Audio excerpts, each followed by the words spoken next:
Hello and welcome back to Military War Zone. Tonight, we turn to the Middle East, where U.S. President Donald Trump has unveiled a 20-point plan aimed at ending the long-running war in Gaza. Standing beside him at the White House was Israel's Prime Minister, signaling the strong U.S.-Israeli partnership behind this proposal. While the plan has received cautious praise from parts of the international community, Palestinian groups, particularly Hamas, are carefully studying the details before issuing a full response. With cameras flashing, President Trump outlined his vision for peace, a comprehensive framework he claims will finally bring an end to decades of bloodshed. The 20-point plan is a mixture of political, economic, and security measures. It includes proposals for a ceasefire in Gaza, steps toward Palestinian self-governance, major investments in infrastructure, and guarantees for Israel's security. Trump described the deal as a win-win solution, insisting that both Israelis and Palestinians would benefit if the plan is embraced.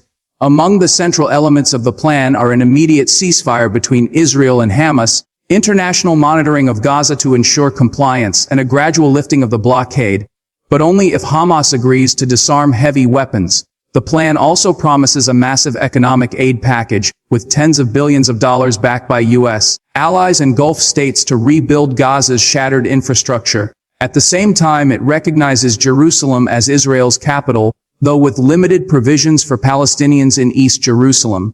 The proposal envisions a militarized Palestinian state in parts of the West Bank and Gaza, but under Israeli security oversight. It guarantees Israeli sovereignty over major settlement blocks in the West Bank while also requiring Palestinians to formally recognize Israel as a Jewish state. Other provisions touch on the refugee question, border arrangements, water rights, and trade corridors. In theory, the plan covers almost every sticking point of the conflict, but many of these provisions remain deeply contentious.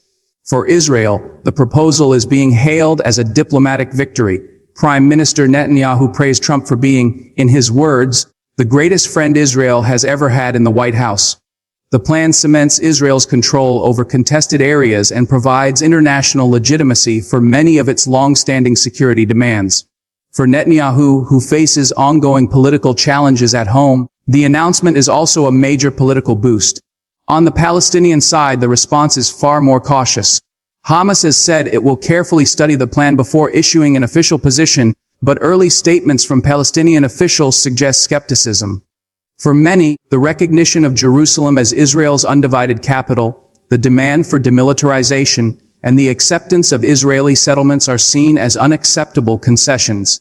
Palestinian leaders argue that such terms strip away core elements of their national aspirations. The international community has offered mixed reactions. Some European and Arab states have welcomed the fact that negotiations are being attempted at all, while others criticize the plan as one-sided. Regional powers like Egypt, Jordan, and Saudi Arabia are balancing between supporting U.S. diplomacy and not alienating Palestinian leadership. Meanwhile, Iran and Turkey have sharply condemned the plan, calling it a betrayal of Palestinian rights. The big question now is whether this plan represents a genuine path toward peace, or whether it is more symbolic, a show of U.S. support for Israel without real hope of resolving the conflict. For Palestinians living under blockade in Gaza, the promise of economic aid and reconstruction sounds appealing, but the political cost of disarmament and recognition of Israel's terms may prove too high. For Israel, the plan offers unprecedented guarantees but also the risk of further inflaming tensions if Palestinians reject it outright. As the dust settles, one thing is clear: the announcement has once again pushed the Israeli-Palestinian conflict onto the global stage. The coming weeks will determine whether this 20-point plan gains traction or becomes yet another failed blueprint in a long history of broken peace efforts. Stay tuned to Military War Zone for more updates as this story develops. Don't forget to like, share, and subscribe for the latest on global conflicts and security.